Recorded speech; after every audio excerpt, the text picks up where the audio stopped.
The images which the priests of Isis carried being there properly disposed, the chief priest dedicated and consecrated to the goddess a ship, most artificially fabricated, on all sides variously adorned with the admirable pictures, hieroglyphics of the Egyptians, and exquisitely purified with a burning torch, an egg, and sulfur,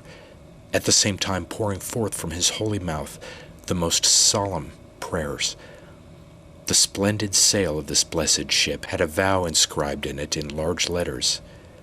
These letters renewed the vow which had been made on shore for a prosperous event of the new navigation. Now the mast of that ship was raised, which was a round pine tree, tall and splendid and conspicuous by its remarkable top. The stern also of the ship was decorated with a goose with an entorted neck, and was refulgent through being covered with golden spangles, and the whole of the polished keel consisted of shining citron wood. Then all the people, as well the religious as profane, emulously heaped together corn fauns full of aromatics and things pertaining to supplications, and poured into the sea a milky paste, till the ship, being filled with copious gifts and auspicious prayers, was freed from the ropes that held the anchor, and was restored to the sea with a peculiar and serene wind. After likewise it had proceeded so far that the view of it was uncertain to us. Each of those who carried the sacred symbols again took what he had brought, and began cheerfully to return to the temple in a decorous manner, and in the same order of procession in which they came from it. But when we arrived at the temple itself, the chief priest and those who carried the divine images, and who some time prior to this had been initiated in the venerable mysteries, being received into the sanctuary of the goddess, disposed in a proper order the breathing resemblances. Then one of these, whom all of them called a scribe,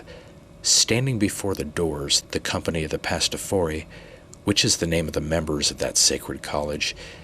being cited as to an assembly, uttered from a lofty chair auspicious wishes from a book in which they were written, for the great emperor, the senate, and the equestrian order, and for all the Roman people, and likewise for the nautical ships, and for all those who were governed under the empire of this our hemisphere. And then he pronounced, in the Greek tongue and after the Grecian manner, 2 words which signified that divine service was ended, and that it was lawful for every man to depart, which words were followed by a clamor of the people, signifying that all things would happen felicitously to all of them. Afterwards the people, being full of joy, carried with them branches of olive, sweet herbs, and garlands of flowers, and having kissed the footsteps of the goddess, departed to their own habitations. Nevertheless, my mind would not suffer me to go even the breadth of a nail from that place. But being attentive to the image of the goddess, I recalled to my memory my former misfortunes. Swift fame, however, had not in the meantime been idle, but had everywhere narrated in my country the adorable benefit of the provident goddess, and my memorable fortune, my restoration from the asinine to the human form. At length, therefore, my domestics and servants, and those who were nearly allied to me by the bond of consanguinity, laying aside the sorrow which they had conceived from the false relation of my death, and exhilarated by a sudden joy, hastened immediately to see me who had been divinely saved and brought back, as it were, from the realms beneath, and presented me with various gifts. With the unexpected view of these, I, being delighted, gave them thanks for their worthy gifts, for my domestics had providently taken care to bring me what would be abundantly sufficient for the expenses of my dress and my food. Having therefore spoken to each of them as it was my duty to do, and narrated to them my pristine sorrows and my present joy, I again betook myself to a survey of the goddess, which was to me most delightful, and procured for myself a temporary habitation within the enclosure of the temple, still applying myself to the private services of the goddess, being inseparable from the society of the priests, and a constant adorer of the great goddess. Nor did I pass any night, nor any sleep, without some vision and admonition of this divinity, but she ordered me by frequent mandates to be now initiated in her sacred mysteries, to which I had been some time ago destined. But I, though it was what I very much desired, was nevertheless restrained by religious fear. For by diligent inquiry I knew that the service of religion was difficult, that the abstinence which chastity required was sufficiently arduous, and that life, which is subject to many casualties, is to be defended by cautious circumspection. Frequently revolving these things with myself, I deferred the being initiated, I know not how, although hastening to the accomplishment of it. On a certain night I appeared to myself to see in a dream the chief priest offering to me his full lap, and on my asking him what that was, he answered me that the contents of his lap were sent to me from Thessaly. From that a servant of mine, whose name was Candidus, had arrived from the same province. When I awoke, I revolved in my mind frequently and for a long time what the vision portended, especially as I was certain that I never had any servant who was called by that name. Nevertheless, I believed that some gain was undoubtedly signified by the priest offering me the contents of his lap. Thus, being anxious and attentive to that more abundant gain, I impatiently waited for the opening of the temple in the morning. And while the white veils by which the image of the goddess was screened from the view of the profane, being drawn aside in different directions, we implored the venerable face of the goddess. The priest, going round the altars, which were disposed in order, applied himself to divine works, and together with the usual prayers, poured from a vessel water drawn from a fountain which was in the penetralia of the temple. The sacred rites, therefore, being now properly performed, the religious loudly announced the first hour of the day by their morning adorations. And behold, the servants suddenly came from my country whom I had there left, after Fortis, by her base errors, had forced me to be tied by a rope, to become an ass. For my kindred had brought back with them my servants, and also had recovered that horse of mine, which I recognized by the spot on its back after it had been sold to various persons. Hence, I then especially admired the sagacity of my dream, that, besides the congruity of the promised gain, it had restored to me my horse, which was of a white color under the designation of the servant Candidus. After this, I, being still solicitous about the same thing, assiduously applied myself to the worship of the goddess, perceiving that the hope which I had conceived of future good was now confirmed by the present benefits. Nevertheless, my desire of engaging in sacred offices increased daily more and more. Hence I frequently went to the chief priest and most earnestly entreated him to initiate me in the arcane mysteries of the sacred night. But he, though otherwise a severe man, and celebrated by his observance of that abstemious religion, deferring my request mildly and gently, and in the way in which parents are accustomed to moderate the immature desires of their children, allured my mind, though otherwise anxious, by the solace of better hope. For he said that the day in which he who desired he might be initiated was indicated by the will of the goddess, and that by her providence the priest was chosen who ought to perform the sacred rites,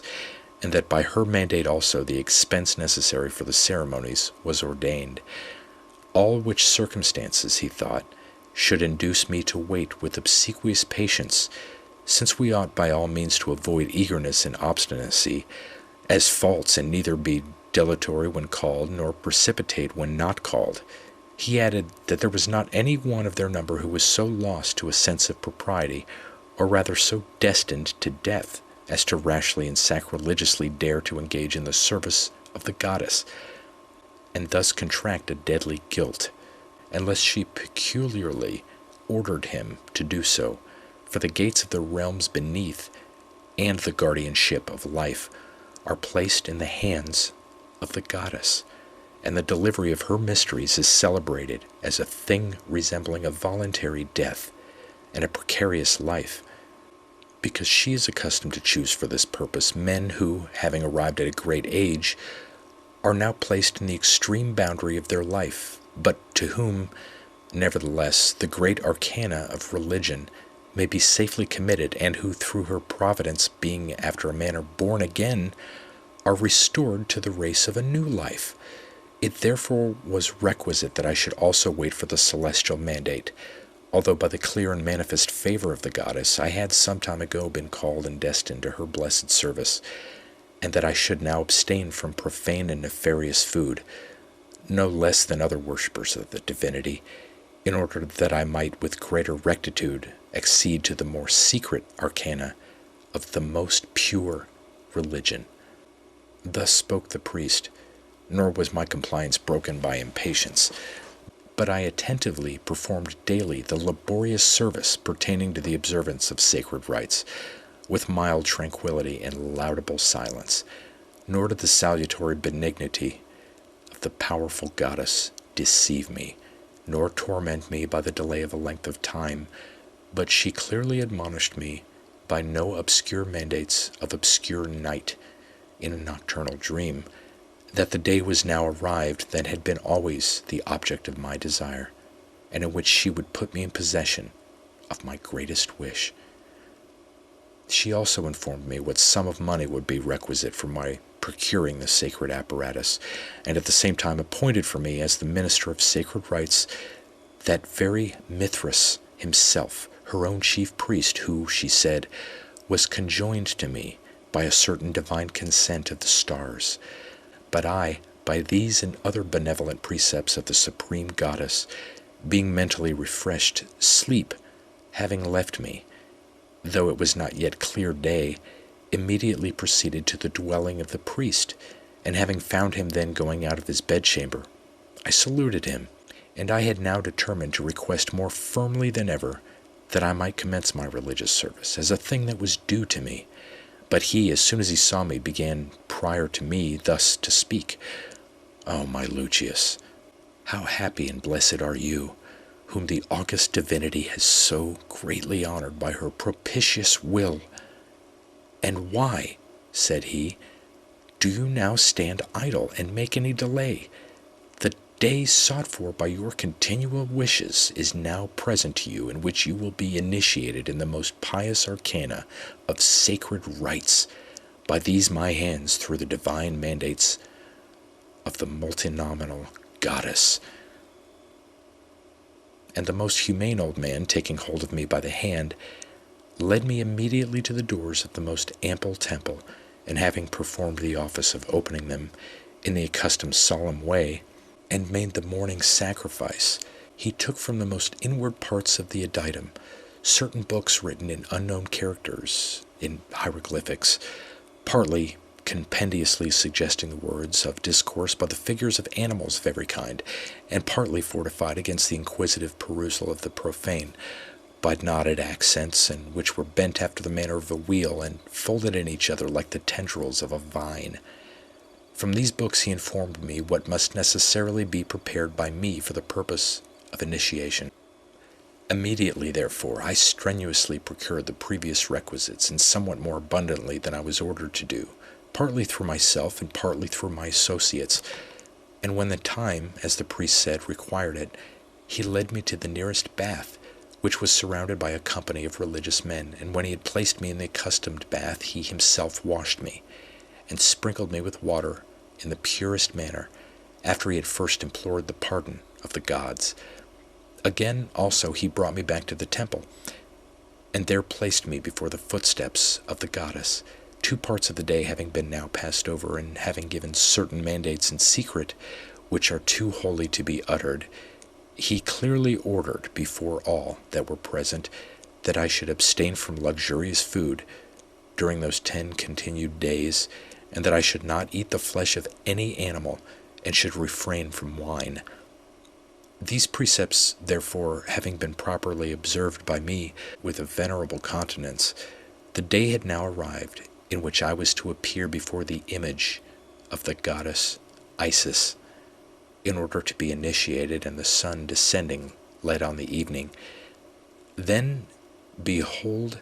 there was a conflux of the people on all sides, every one honoring me with various gifts according to the ancient custom of sacred rites. Then also the priest, all the profane being removed, taking hold of me by the hand, brought me to the penetralia of the temple, clothed in a new linen garment, Perhaps, inquisitive reader, you will very anxiously ask me, what was then said and done? I would tell you, if it could be lawfully told. You should know it, if it was lawful for you to hear it. But both the ears and the tongue are guilty of rash curiosity.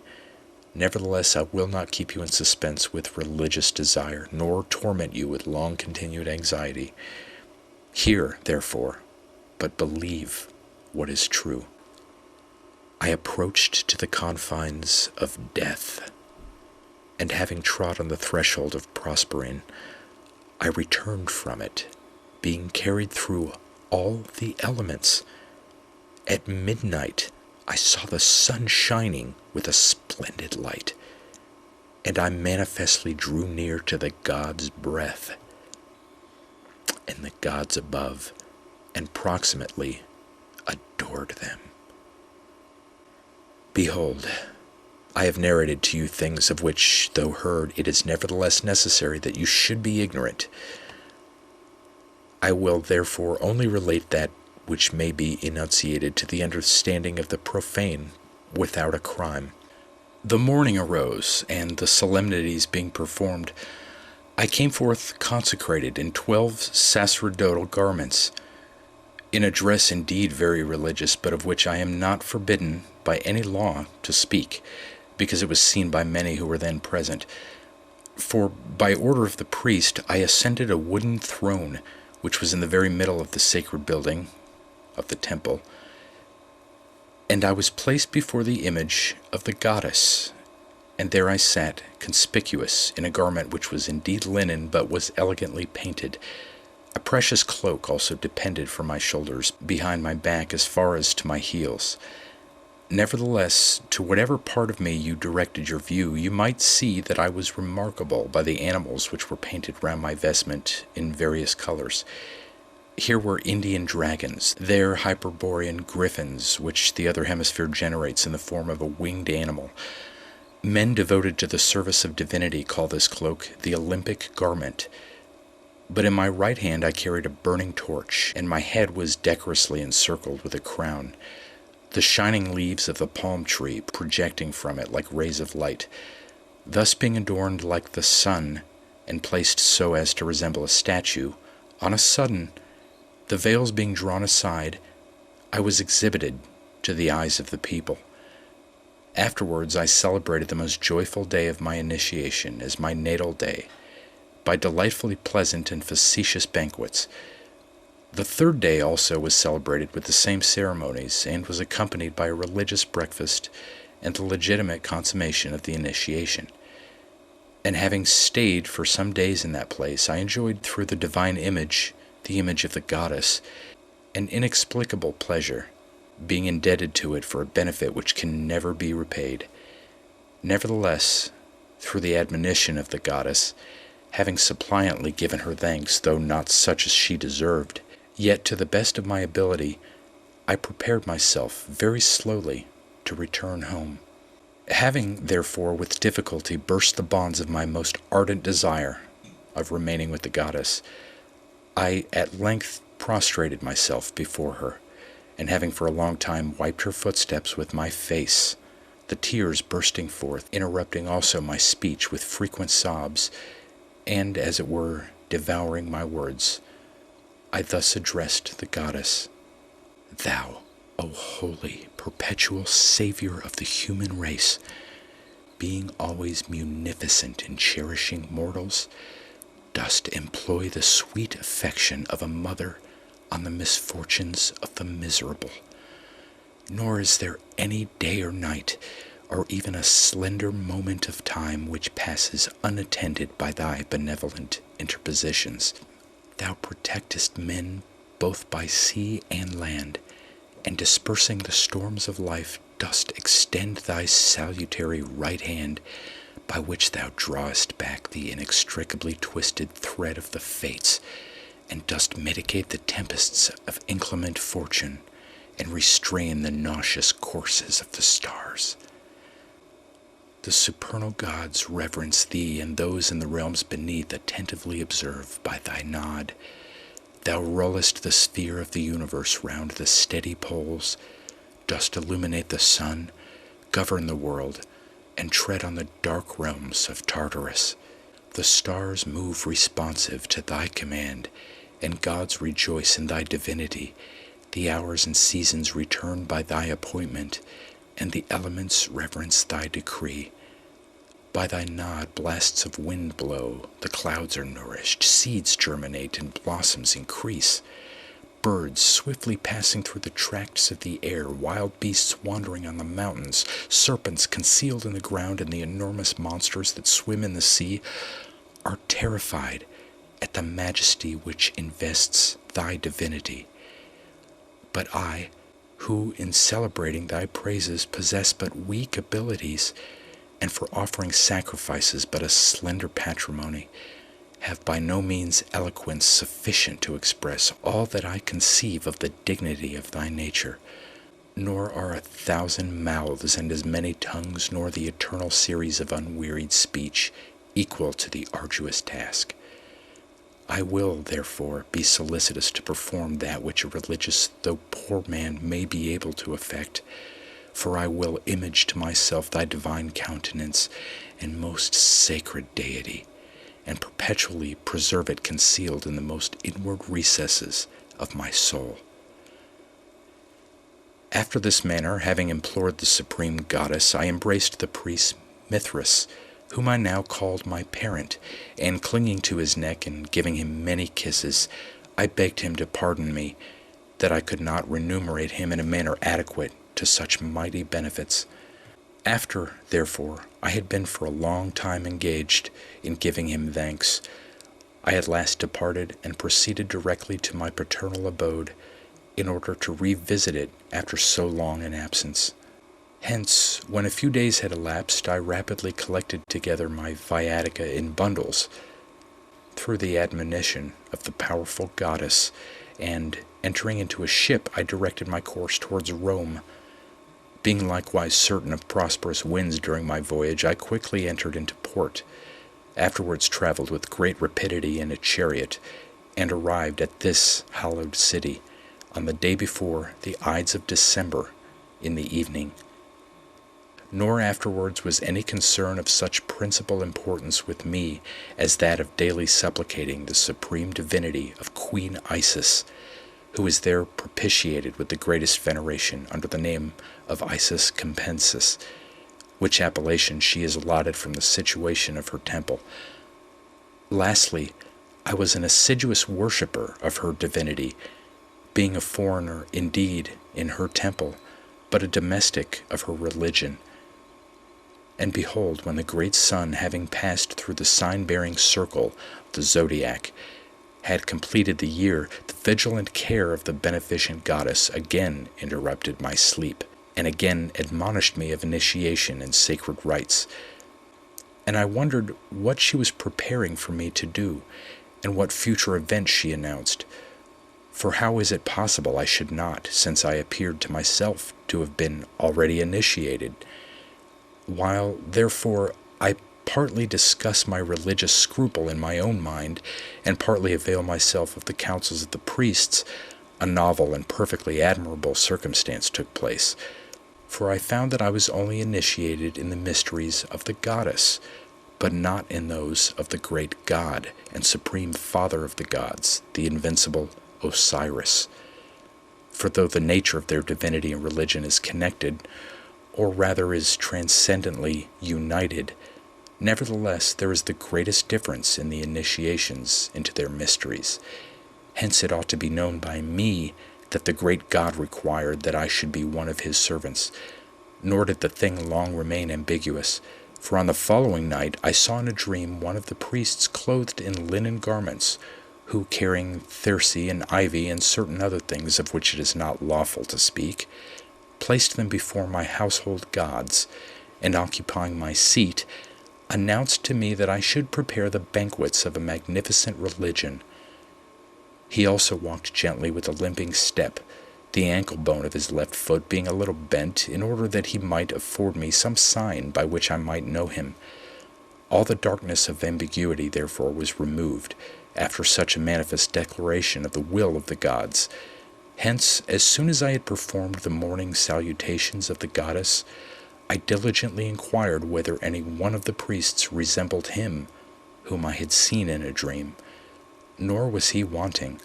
for I immediately beheld one of the pastophori, exactly according with the nocturnal image, not only by the indication of his foot, but also by his stature and features, and who, as I afterwards knew, was called Asinius Marcellus, a name not foreign to my transformation. Without delay, therefore, I went directly to him,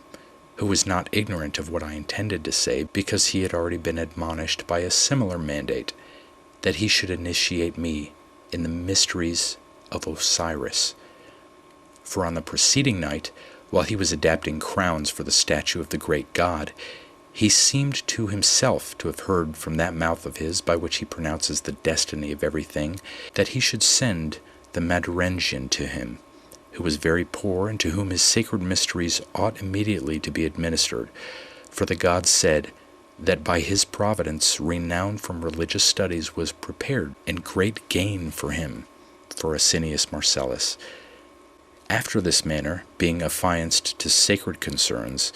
I was retarded, contrary to my wishes, through the slenderness of my means to pay the necessary expenses. For the money which I had spent in my journey had consumed the small substance of my patrimony, and the presents which it was requisite I should make in Rome, in order to be initiated in the mysteries of Osiris, exceeded those which I had before made in a Roman province. Hard poverty, therefore, being greatly adverse to my desire, I was tormented, being placed, according to the proverb, between a sacrifice and a stone. Nor was I less urged by the pressing mandate of the god, and now being frequently stimulated, not without great perturbation, at last by command of the divinity, having sold my garment, though but small,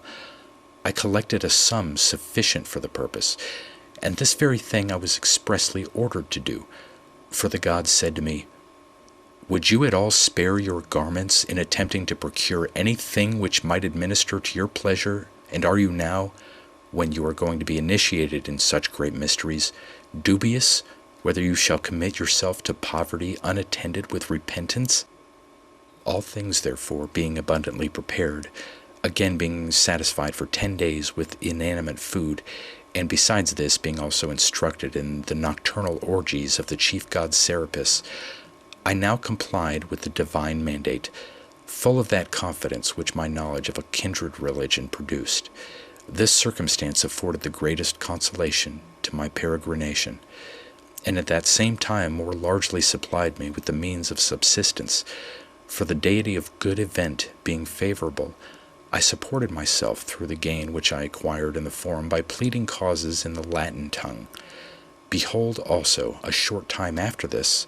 I was again excited by the unexpected and perfectly wonderful mandates of the gods, and was compelled to undertake a third initiation. But I, not lightly solicitous, and in a state of great suspense, frequently exercised my thoughts in considering what the intention could be of this new and unheard-of will of the gods, and what could still remain to be added to an initiation already twice repeated. For I said,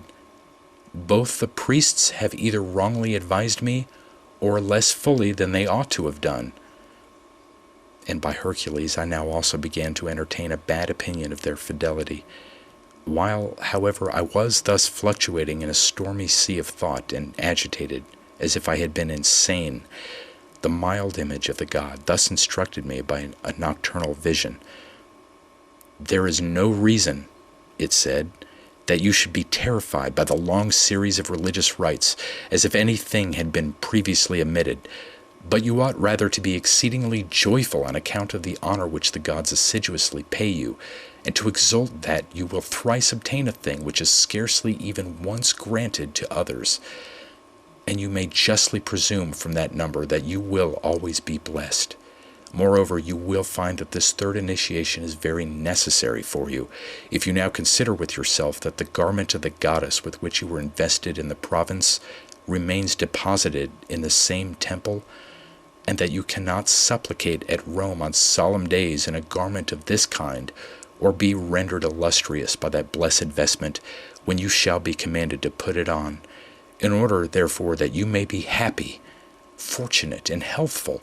again with a joyful mind be initiated in sacred mysteries, by command of the great gods, Osiris, Serapis, and Isis. Thus far the persuasive majesty of the divine dream announced to me what was requisite to be done. Nor did I neglect the affair afterwards, nor defer it by supine procrastination, but immediately relating what I had seen to my priest, I lived chastely, and abstained from animal food, and having of my own accord extended my abstinence beyond those 10 days prescribed by a perpetual law, I bought what was requisite for my initiation, spending more largely from a pious intention than with a view to what was wanted. Nor, by Hercules, did I at all repent of my labors and expenses, for by the liberal providence of the gods I was sufficiently enriched by forensic gain. At length, after a very few days had elapsed, the god Osiris, who is the chief of the great gods, the highest of the greater, the greatest of the highest, and the ruler of the greatest, not being now transformed into some foreign person, but manifestly deigning to speak to me in his own divine words, seemed to me in a dream to declare